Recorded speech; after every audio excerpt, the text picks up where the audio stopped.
Sometimes life gives us great lessons and teaches us how to be better. This story makes us reflect on how the world turns and how our attitudes can totally influence our destiny. Julian was happy in his recent job as an attendant at a coffee shop. He didn't earn much, but it was enough to be able to pay the bills. Whenever he got a tip for his good service, he was extremely grateful, as this money helped him to pay for his mother's medicines. One day at work, Julian answered a very humble-looking gentleman who asked him for the cheapest lunch. Willingly, Julian promptly prepared the order. "Sir, here is your lunch. It's $3.50. The poor gentleman put his hand in his pocket and took out all his coins. He was extremely embarrassed to find out that his money was not enough. "I only have $1.50. I thought I had more. I'm so sorry," replied the poor man, embarrassed. As he turned to leave, he was interrupted by Julian, who surprised him by saying he didn't need to worry, because he would complete the payment. The man was immensely grateful and happy for the situation, because his son, who was waiting for him, was very hungry. But before delivering the lunch, Julian was interrupted by Mark, the coffee shop owner, who was watching his attitude. With arrogance, Mark said that wasn't a charity establishment and that they didn't give anything for free. Outraged, he asked the beggar to leave and only return when he had enough money. With teary eyes, the poor old man replied, "Please, my son needs to eat. He hasn't eaten for days." "Get out of here. Go. Get out before I call the police," Mark said, pushing the old man out. Julian, without understanding very well, tried to explain he was just trying to help by topping up the amount with his own tip money. "You think this coffee shop is yours to do as you please? Well, it is not. It costs a lot of money to open one like this.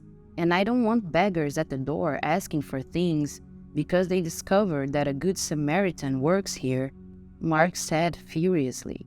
Julian then kept quiet and went back to work. After all, some customers were coming in. At the end of the day, while Julian picked up the garbage to take it out, Mark ordered him to throw away the snacks that had not been sold that day. Seeing that the snacks were still in good conditions, Julian suggested to his boss Mark that he donated it to the homeless who were a few meters away crying out for help.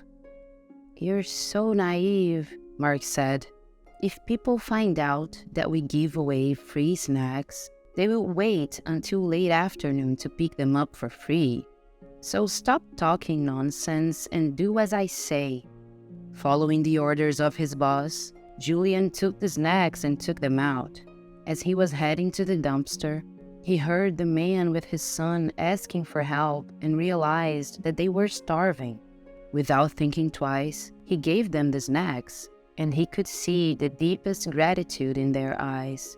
Without Julian realizing it, a young man who was passing by, seeing that noble gesture, decided to film Julian giving away the snacks. He returned to the coffee shop to finish his work and end his shift, but he couldn't imagine that his boss had seen everything from afar. As he got in, he was soon scolded by his boss, saying he had asked to throw the snacks away and not to go around donating to useless beggars, and that he would deduct the distributed snacks from his salary. Finally, he ended by saying, "Julian, you don't work here anymore. You're fired." Julian was speechless, because that job was his only income. He begged for forgiveness and asked his boss to let it go, as he was just wanting to help. With his nose in the air, his boss turned his back on him and told him to come back the next day for the reckoning. "You don't really care about anyone, do you? You should know better. Money is not everything in this world," said Julian, heading for the exit. The next day, the coffee shop was open and the other employees were working at full steam.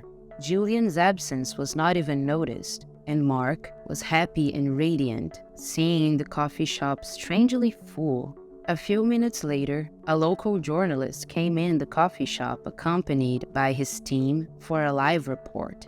After finding out who was the owner, they went to interview him and congratulate him for his philanthropic act that had gone viral on the internet.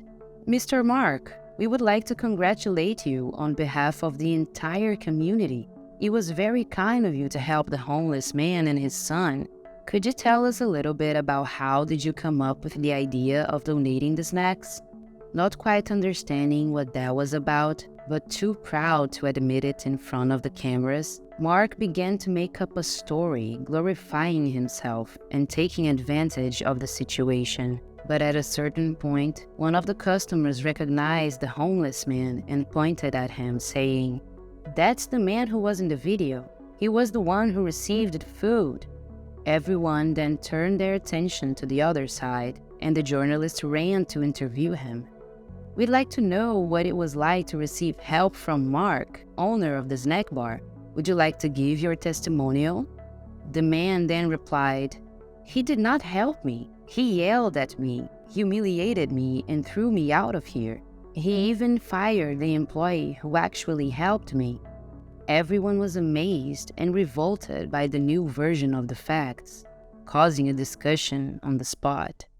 At that moment, Julian arrived to receive his last salary, and some people immediately recognized him. "Aren't you the kind soul that is in this video?" asked the journalist, showing the video that already had more than 3 million views.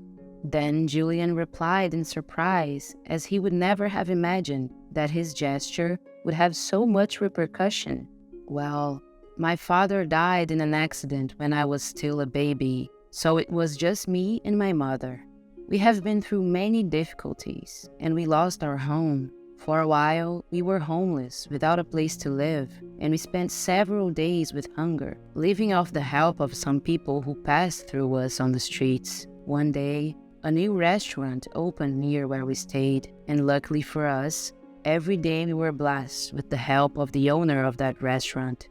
He always gave us food, and when an opportunity appeared, he hired my mother to work there, which gave us the opportunity to start over. This man marked our lives.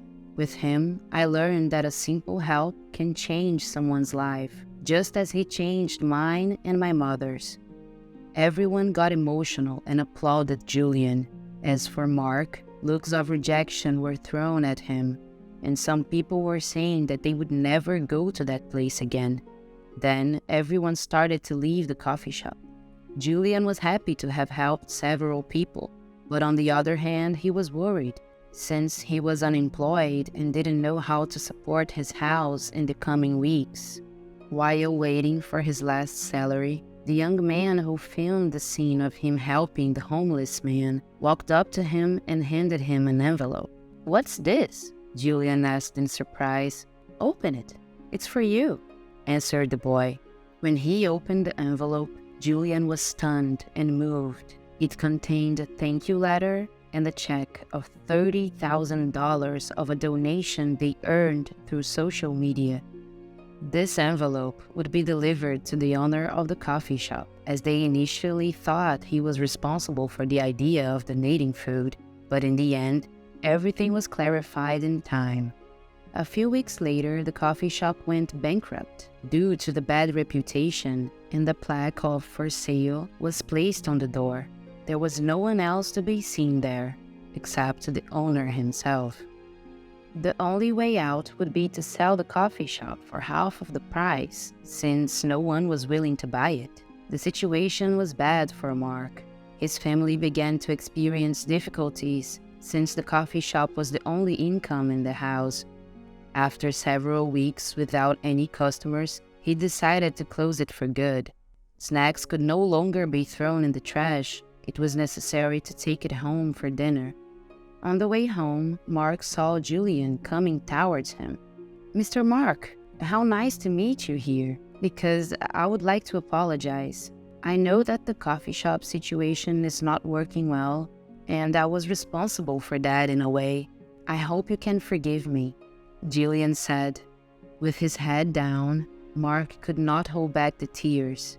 He was really moved and said, "Julian, you didn't owe me any apology. The mistake was mine. I was selfish my whole life. I never helped anyone. I'm sure that this is life teaching me a lesson. But what hurts me the most, it's not the punishment of life, but seeing my family being affected by my mistakes. I was blind when I closed my eyes to the world, and now the world has closed its eyes to me. The only hope I have left is to be able to sell the coffee shop, get a job, and start over." Julian, seeing the whole situation, decided to buy the coffee shop with the money from the donation he had received, but suggested another amount, not wanting to pay the price that Mark proposed. "But Julian, I can't sell for less. The coffee shop is already at half price. I'm only selling it because I see no other way out," Mark replied. "Well, I'm sorry, but I don't accept that value.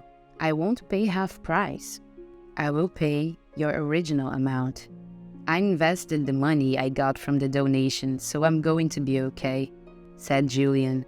At that moment, Mark fell to his knees, completely stunned with Julian's words. He thanked him and God and lamented about everything. Julian then gave him a handshake and a simple smile and said, "Mr. Mark, since the coffee shop is mine now, I'm going to need attendance. You can arrive at 7 a.m. if you want." In the end, Mark accepted the offer and started to get back on his feet. But the most valuable lesson he learned was that the good or the bad you do in this world always ends up coming back to you. If you know any similar stories, write about it in the comments. Like the video, share with your friends, and subscribe to the channel for more fantastic stories.